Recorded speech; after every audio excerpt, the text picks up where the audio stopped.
material. Heath Rogers breaks this lesson down. It is kind of in 3 parts. So perseverance is what we're, add to your faith virtue, knowledge, self-control, now perseverance. So this is the one we're on now. He breaks it down into why we need it, how it works in our lives, and then how we obtain it or develop it.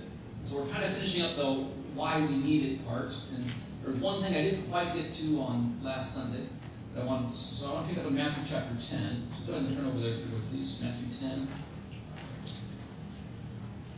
Jesus is giving some instructions, warnings. He's about to send the 12 out. He's just giving them authority over unclean spirits and diseases and so on. Remember, this is the time where he sends them out 2 by 2. It's not specified here in Matthew. It might be the same as...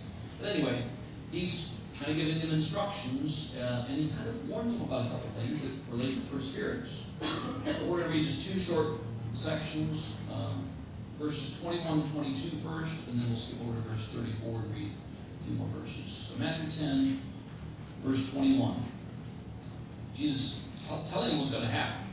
This is what's going to happen. He says, brother will deliver brother over to death, and the father his child, and children will rise against parents and have them put to death, and you will be hated by all for my name's sake. But the one who endures to the end will be saved. That word endures is kind of the sense that we're trying to get out of this perseverance, persist, endure. By the way, he mentions verse 24 that he said, the disciple's not above his teacher. So he said, you see what I've gone through, you're going to go through it also. And then picking up in verse 34, kind of concluding his remarks toward the end. He says, do not think that I have come to bring peace to the earth. I have not come to bring peace, but a sword. For I have come to set a man against his father, and a daughter against her mother, and a daughter-in-law against her mother-in-law. And a person's enemies will be those of his own household. Whoever loves father or mother more than me is not worthy of me. And whoever loves son or daughter more than me is not worthy of me. And whoever does not take his cross and follow me is not worthy of me. Whoever finds his life will lose it. And whoever loses his life for my sake will find it.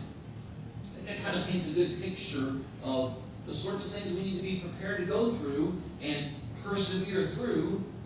Jesus is telling us it's not going to be easy. These are some types of things you're going to have to deal with. So, just for a quick warm-up, what caught your attention there that is maybe a little bit of an eye-opener?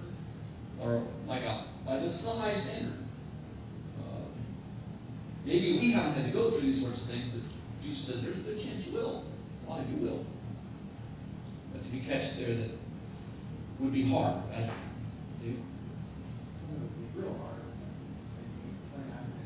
You don't have a clear in the verse 21.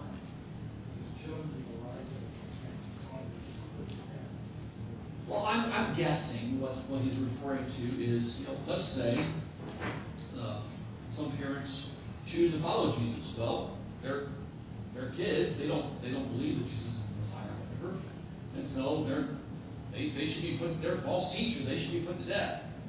So that sort of thing, I think, was going on back then. Yeah, that'd be. I don't think that really has happened to any of us.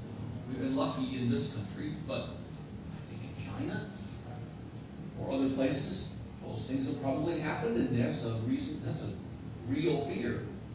What else? Or anything else? Any other comments on this? To the point of death, yeah. Not just until you die, but even if it causes you to die.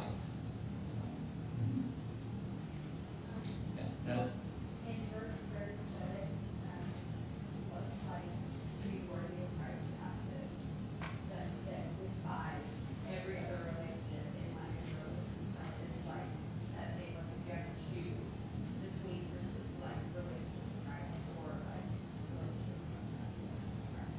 God has to be number one. God doesn't take, he's a jealous God. He doesn't take second place. And if he does in your life, then you're not really with him. That's what he's saying here. If you want to be worthy of him, we've got to love him more than physical family. And by the way, we're told in other places we may have to give up physical family because they may hate us because of this, but we'll gain more. I mean, think of the brothers and sisters you have throughout the world. I mean, I'm sure many of you traveled. Some of you are coming to that. Doesn't matter where you go, you can probably find a congregation of worse people. It may not always be convenient, you might drive an hour or two, but and when you do, and you assemble with them, you've never met them before, within an hour or two, you're friends. And a lot of times you exchange contact information, you stay in touch with them, and these are that's a blessing that we gain. So yes, you'll lose some things, but he said it's worth it. Persevere, endure, here to the end, whatever that may be. Other comments before we kind of transition to the next section here. Catch off, but always circle back.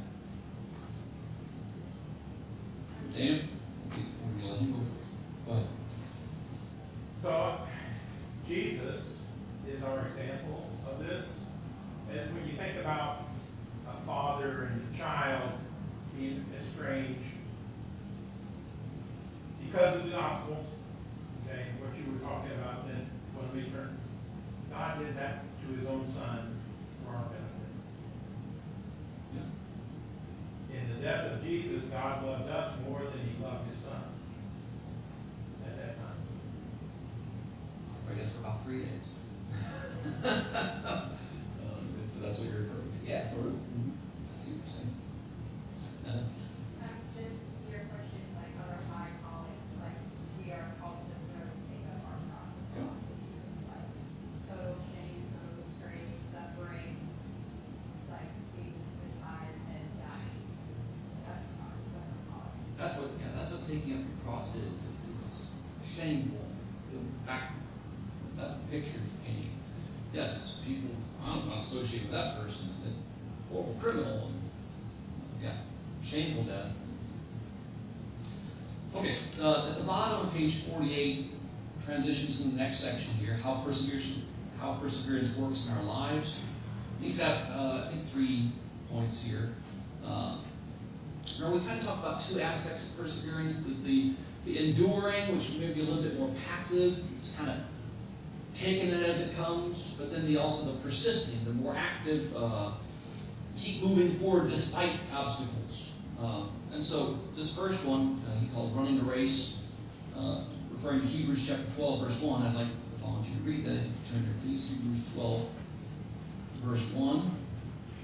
Probably a familiar passage. Whoever gets there, just slide me down. Al, thank you. Therefore, since we also have such a great cloud of witnesses surrounding us, let us rid ourselves of every obstacle and the sin which so easily entangles us, and let's run with endurance the race that is set before us. I'm a cross-country coach, so that speaks to me. Certainly, I would advise my athletes to lay aside any sort of. I wouldn't recommend carrying a backpack if you're going to run a marathon. It's going to kind of hold you back, and you're going to need some endurance because it's not a 100-meter dash that's done in 10 seconds. No. Marathons take. Well, the best in the world take 2 hours plus, and most people 3, 4, 5 or more. We'll be out there a while. 26 miles. Anybody know what the hardest part of the marathon is, by the way? Approximately what stage? Marathons are 26 miles. Where would you guess the hard part? Hardest part is. They call it the wall, or in Boston Marathon they call it Heartbreak Hill. More than halfway. About 20 miles. Not the very end either, not 24 miles. About 20, usually the wall you hit about 18 to 20 miles. Heartbreak Hill in the Boston Marathon is the mile 20 to 21 or so. It's about a half-mile hill.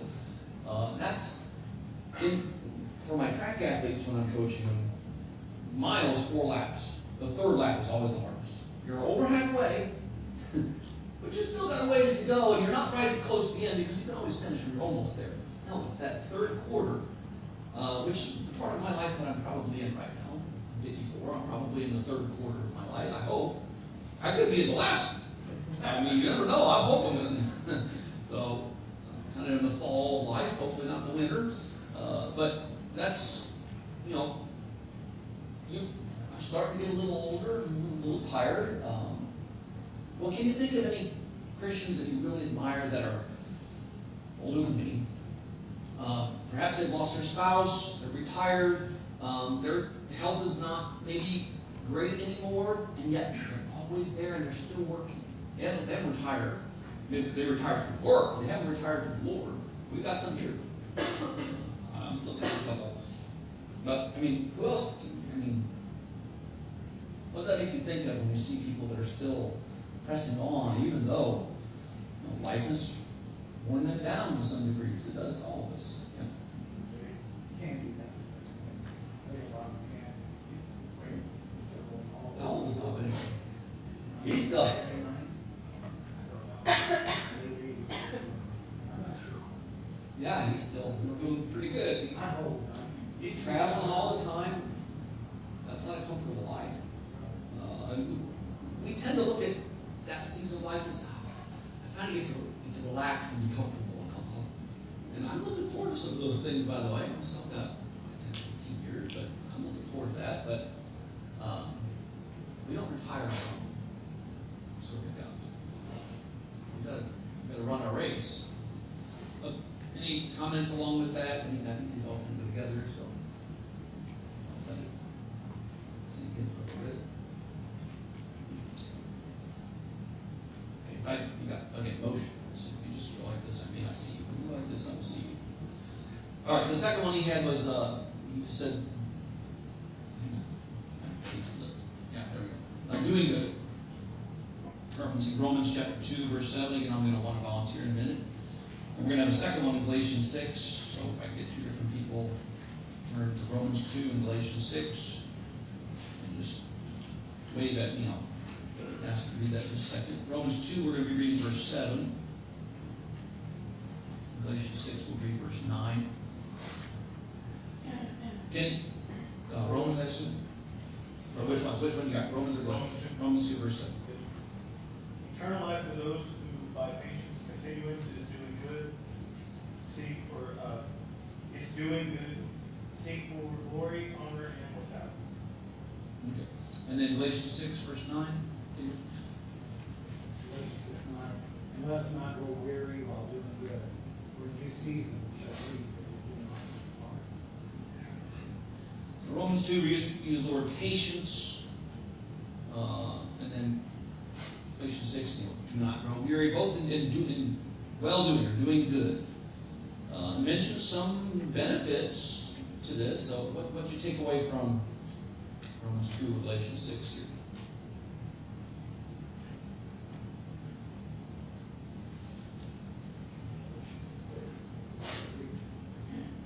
Yeah. If we do this, if we do not lose heart. If we do not lose heart, we will reap. So we're going to. Maybe not that. In due season, yeah, it's in God's time. We don't know when. And I think the reaping he's talking about is our ultimate reward. So I don't think he means in this life. There are some benefits we reap in this life, but I think he's probably referring to the ones beyond. What he mentions in Romans 2 here is in well-doing seek for glory and honor and immortality. That's what we're seeking patiently. It says he will give eternal life. If we're patiently seeking after those things, pressing on, get them. Other comments on this idea of doing good? Yeah. It goes back to the law of the harvest. Both of these verses actually appeal. What a man sows, that he shall also reap. Exactly. You reap what you sow, you reap more than you sow, and you reap later than you sow. So put the seed in the ground. If you don't sow anything, when you don't plant, you don't get any crops from it. Get the seed in the ground. You got to sow it. Galatians 6 always reminds me of Psalm 126. Okay. And I just really like Psalm 126, verse 5 and 6. Those who sow in tears shall reap with shouts of joy. And he who goes out to weep there and seek for sowing shall come home and shout with joy for his sheaves with him.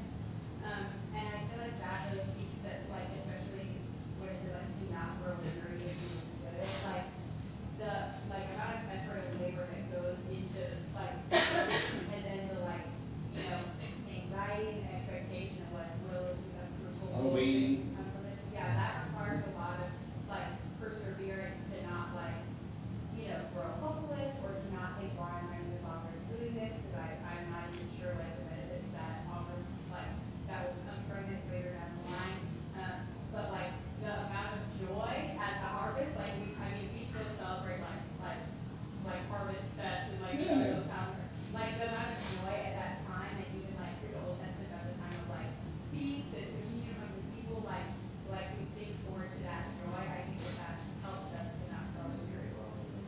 sow in tears, will reap with joy.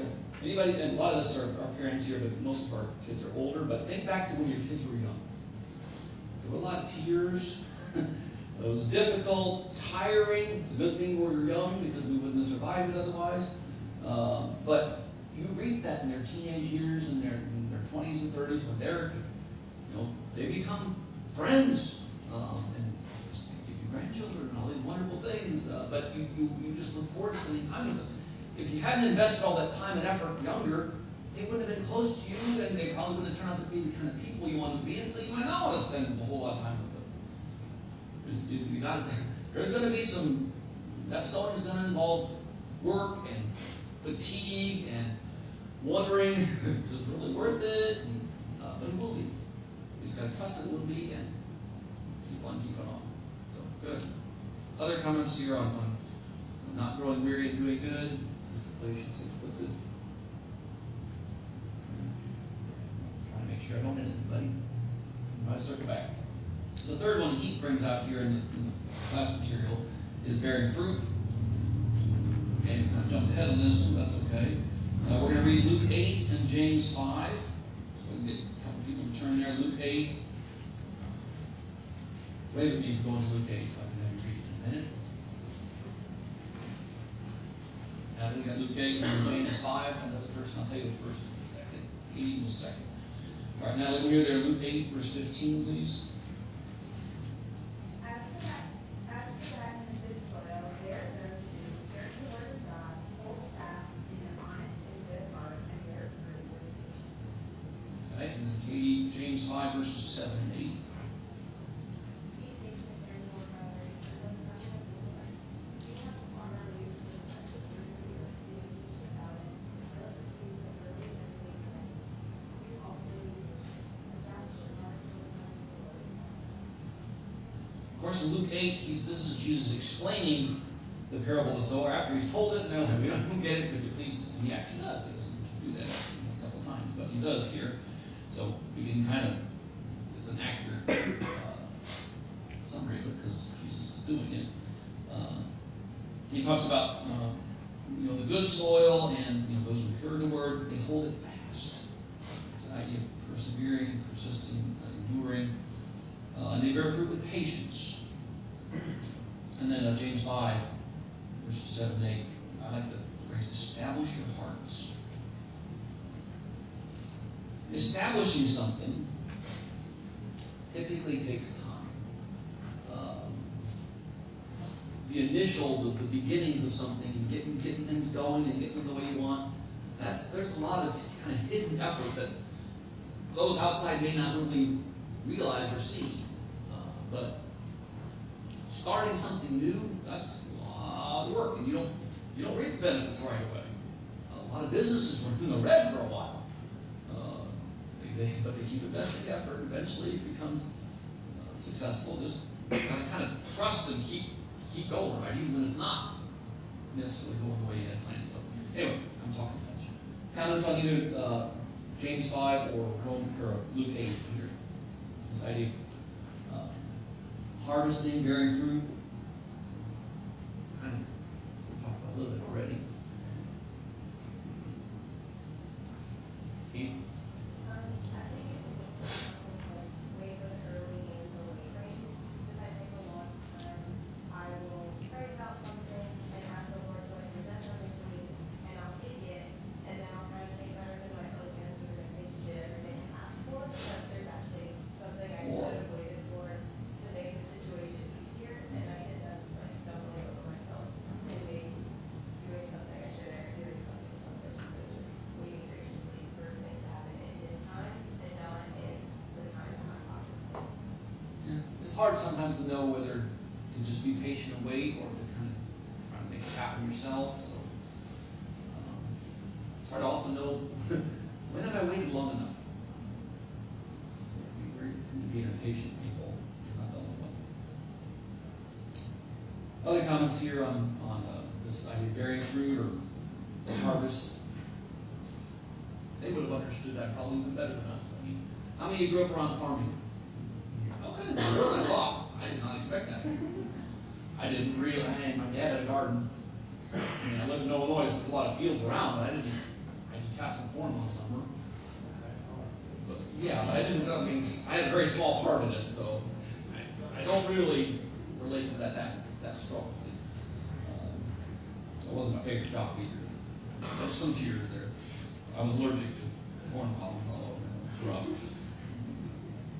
I bore my cross. I'll get this one.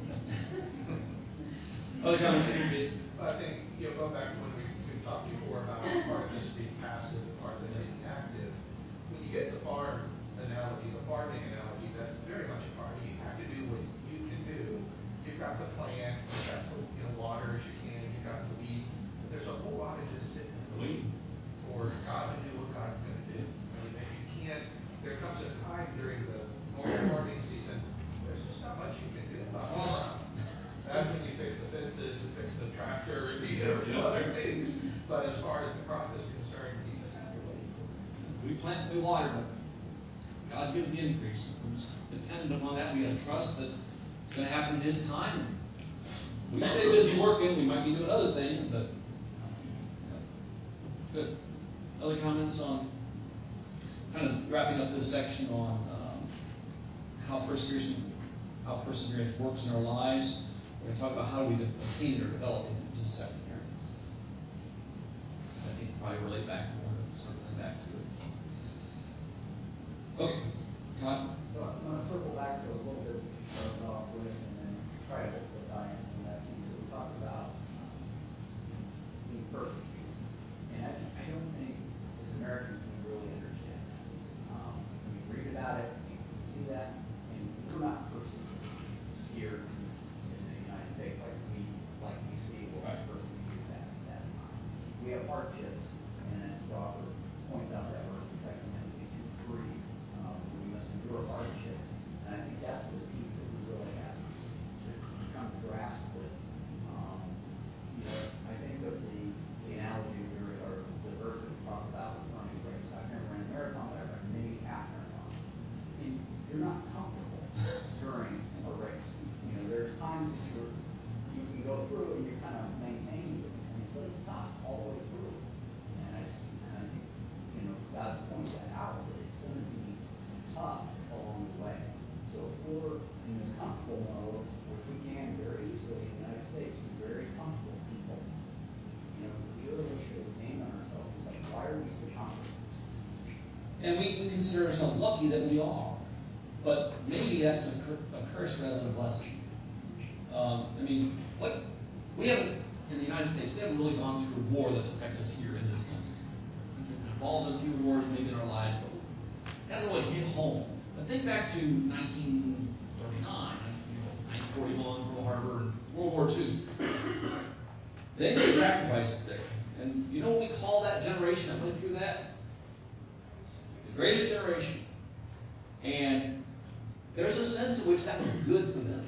I mean, they knew the cost of freedom, and they appreciated it, and they did a lot of success came out of that.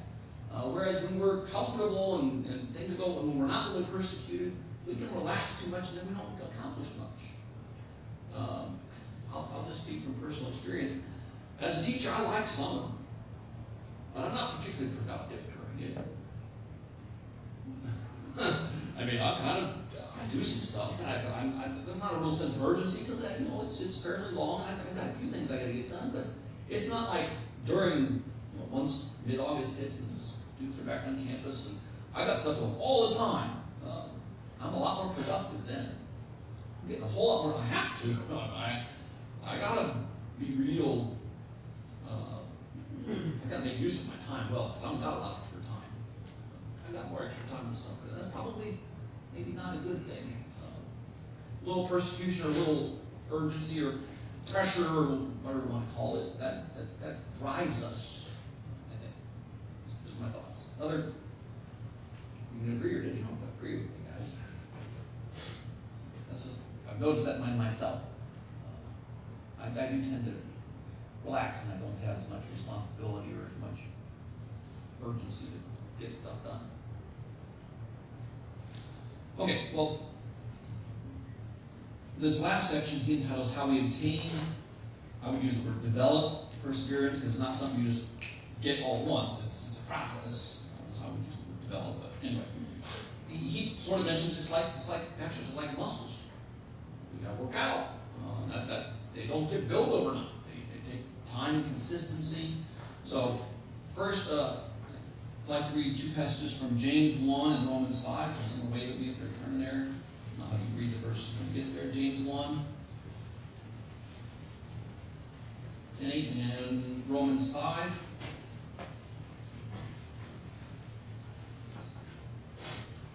Liz, thank you. So James 1 verses 2 through 4, when you get there, Kenny. My brethren, count it all joy when you fall into various trials, knowing that the testing of your faith produces patience. But let patience have its perfect work, that you may be perfect and complete, lacking nothing. And Liz, when you're there, Romans 5 verses 3 and 4. And not only that, but we also glory in tribulations, knowing that tribulation produces perseverance, and perseverance character, and character hope. That's a strange phrase, isn't it? We glory in tribulations. Sounds like an oxymoron. There's something wrong with that person. I think they're confused what they should be doing. But why would that actually make sense when you think about it? Why would we want to glory in it? I mean, that's good. Is it? I don't know. I typically value life for its good and working to the Lord above anything else, then you would rejoice in anything that, like, assists with that and helps us, like, pursue relationship with Him with greater, devotion and like, concern for our, like, what He thinks of us and try to, like, take care in our own hearts. Yeah. So what good does this tribulation or testing your faith produce? Why should we be glorying in it or glad for it or welcome it? Because it ain't fun going through it. That ain't why. The wise man said that a tree that doesn't have the wind falls over. That wasn't me. I just brought that up. Yeah. I was just telling a story, but yeah. We need. Yeah, it produces steadfastness, and tree produces strong roots, so it won't fall over in a storm. If it has its full effect, it says we're going to be perfect and complete, lacking in nothing. So it's going to add things to us that we wouldn't have otherwise. We would be lacking. We wouldn't be complete and perfect if we didn't have it. So it's necessary. It's beneficial. Romans 5 uses the phrase, I gotta find it here. Well, first of all, he says we rejoice. We rejoice in our suffering because it's going to produce character and hope, those sorts of things. Other comments here on Romans 5 or James 1, this idea of just persevering. Grace? I like James 1 because, I think you can see it when you live life and you go through those things and you come out of it, like it says, with more endurance and you have more wisdom about certain things and it gives you more insight on whatever it may be. But also I think, and maybe this is like common knowledge, and I always like to say it whenever it's brought up, but it's hard to like emotionally be joyous in your suffering or be good. Or behind hindsight. Yeah, I think more of a mindset than like I'm happy that I'm suffering, Although, I think you're right. Well, Acts 5, they didn't wait.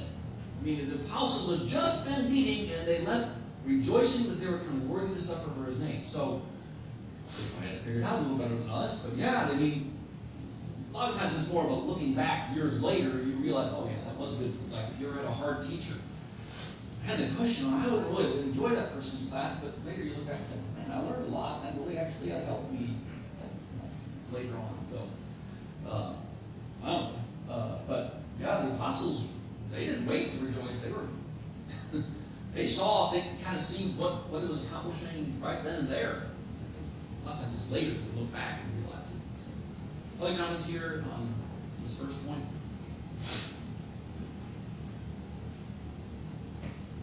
This? Kind of going off of what Grace said, it brings to mind this is insight into what I watch on social media.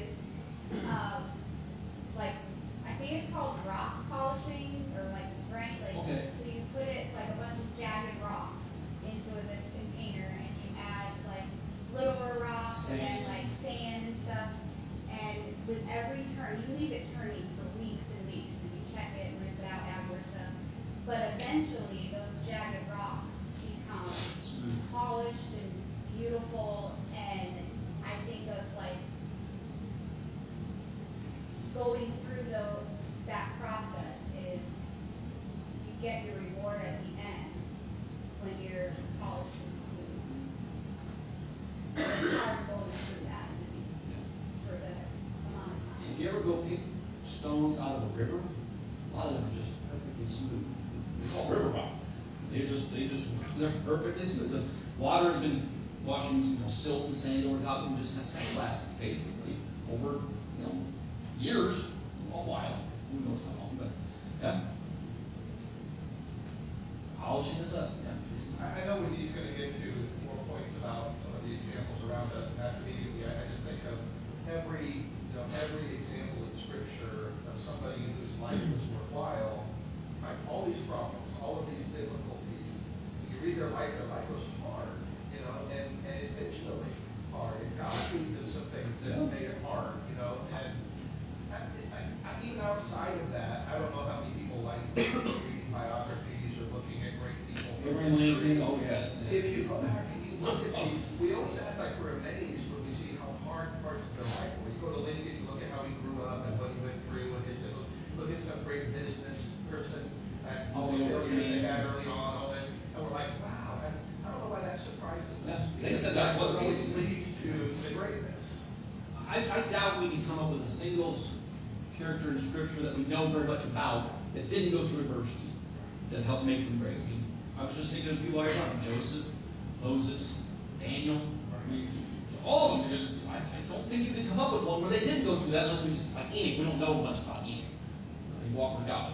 We don't know what he went through. So, And I think with all this, if we intentionally take time to look back on trials or strugglings that we have, I think that ends up building a muscle that we don't realize that we need at times.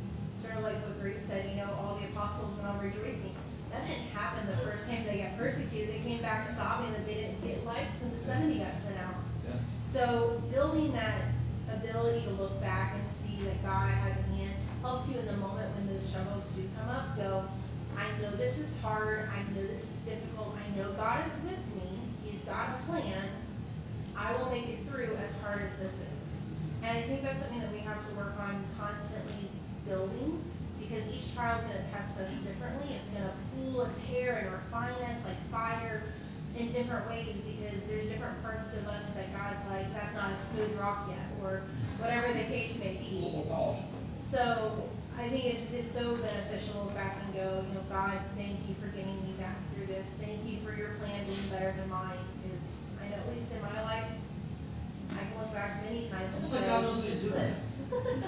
well, he sees the big picture, of course, and I'm thankful that he does, because all I see is polka dots. So And the next time it'll be a little easier because we'll have the confidence that we got to the last one, so we can do this.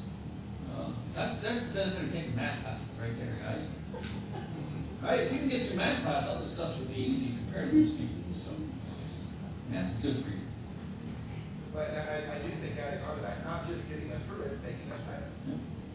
It's not just we'll get through this trial, God will get us through this trial.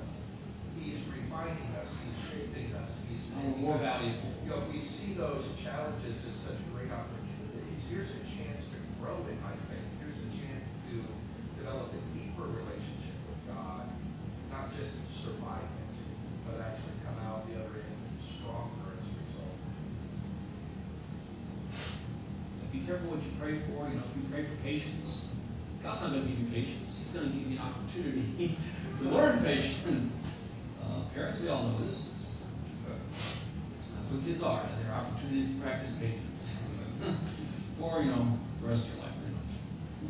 20 years at least. The second one, we got about 8 minutes. We don't have to get through all these, but I kind of want to if we can. So, following the right examples, Jason references James 5. I'll read it since I'm almost there. I'll save a little time. James 5, verses 10 and 11. As an example of suffering and patience, brothers, take the prophets who spoke in the name of the Lord. Behold, we consider those blessed who remain steadfast. You have heard of the steadfastness of Job, and you have seen the purpose of the Lord. The Lord is compassionate and merciful. So, we know what some of the prophets went through. I mean, they were despised by their countrymen. And of course, you know what Job went through. The right examples, right role model. I mean, if you're lucky enough to have parents who trained you, that helps. But sometimes some of our influences we choose, the people we hang out with. Like when you come to FC, wherever you go, but if you come to FC, there's a lot of good people to hang around at FC, but there are some that aren't going to be as helpful to you as others, and you choose that. So be careful. And probably the most important choice in terms of who you hang out with is your spouse, because they're going to have the most influence on you. And you could make your life a lot easier or a lot harder depending on how you choose. You won't know for sure, but do your due diligence, right? Try to ascertain the type of person you are before you commit your life to them for good. So, this idea of looking to examples in Scripture or those around us, we become like our friends. So, who we hang out with, we're going to probably tend to become like them. That can be a good thing or a bad thing. What examples we chose. Comments on this one? I don't want to spend too long. Be talking. Any? I think one other thing, like with your comment about who you choose to hang out with, just because you choose not to hang out with that person doesn't mean that person's necessarily a bad person. They're just bad for you.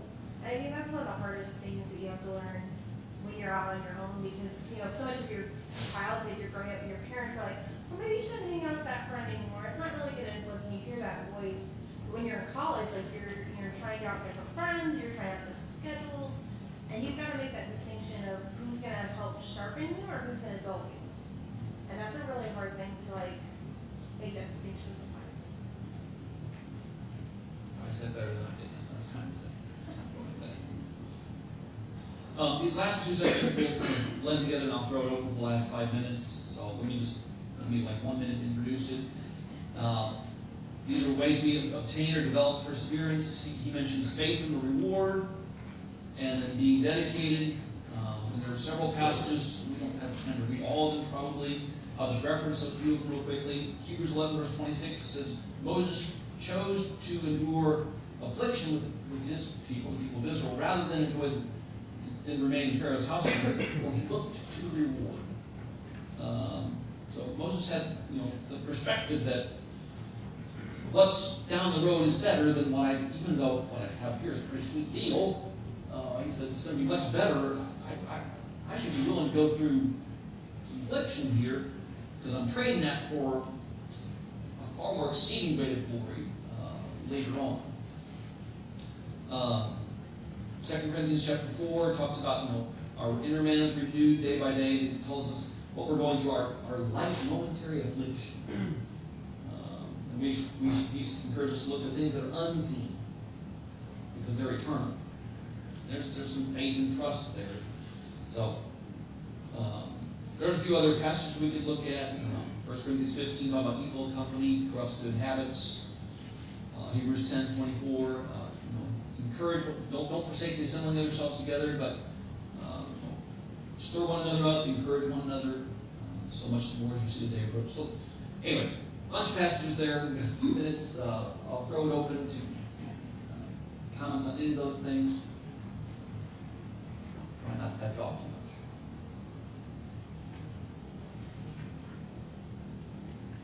Yeah.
The 10:15 or 10:20 week in this last session?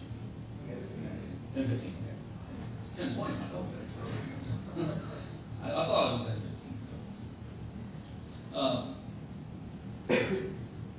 One other passage I actually want to turn to is Hebrews 6. This one he kind of used as his final one to kind of sum up. I thought it was a good one. Hebrews 6, verses 11 and 12. It says, and we desire each one of you to show the same earnestness to the full assurance of hope until the end, so that you may not be sluggish, but imitators of those who through faith and patience inherit the promises. Imitators of those who through faith and patience inherit the promises. It's kind of a good phrase to kind of encapsulate what we're deciding, perseverance. It helps to look at others who've gone before and see how it worked out for them. It makes us a little bit more willing to go through it ourselves. Other comments in the last minute or two, I mean, you can always, next chance you're going to get is a week from today, so we're moving on to another lesson, so sorry. Yeah. Page 51 is, right above the word conclusion. Perseverance is not careless with, comes to those who are focused, who return to serve God, and they have the warning. The devil is the tireless of God and his people, the Jew that ever discourages and causes. There's an adversary, so I apologize we didn't have more time, but thank you for participating. Next Sunday, because Wednesdays are our summer series. Next Sunday, the next lesson is on godliness. See if you can read that ahead of time and be prepared for it.